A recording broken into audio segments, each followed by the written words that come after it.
আসসালামু আলাইকুম সুপ্রিয় দর্শক মণ্ডলী, আশা করি সকলেই ভালো আছেন।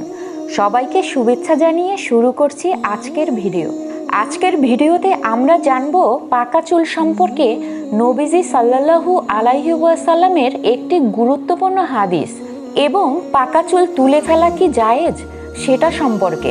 আমাদের কারো কারো চুল পেকে গেলে আমরা খুব পেরেশান হয়ে যাই, কিন্তু এর ফজিলত সম্পর্কে যদি আপনি জানতে পারেন তাহলে কখনোই একটি পাকা চুলও আর তুলবেন না।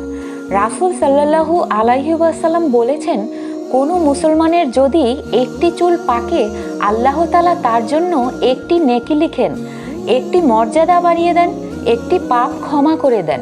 অন্য এক বর্ণনায় এসেছে, রাসূল সাল্লাল্লাহু আলাইহি ওয়াসাল্লাম বলেছেন, তোমরা পাকা চুলদাড়ি উঠাবে না, কেননা কোনো মুসলিমের যদি ইসলামের মধ্যে থাকা অবস্থায় চুল পাকে তাহলে সেটা তার জন্য কিয়ামতের দিন উজ্জ্বল নূর হবে।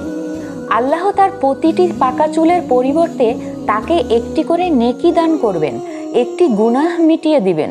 এসব হাদিস থেকে জানা যায় মুসলমানদের জন্য কখনোই পাকা চুল তুলে ফেলা উচিত নয়। রাসূল সাল্লাল্লাহু আলাইহি ওয়াসাল্লাম নারীদের ক্ষেত্রে একই কথা বলেছেন।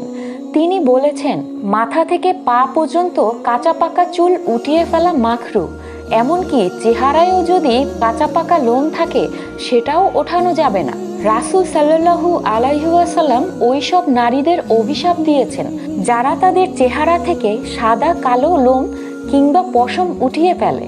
সুধী দর্শক মণ্ডলী, আপনারা আজকে এই ভিডিওর মাধ্যমে জানতে পারলেন পাকা চুল আমাদের মৃত্যুর পরে কত গুরুত্বপূর্ণ ভূমিকা পালন করবে।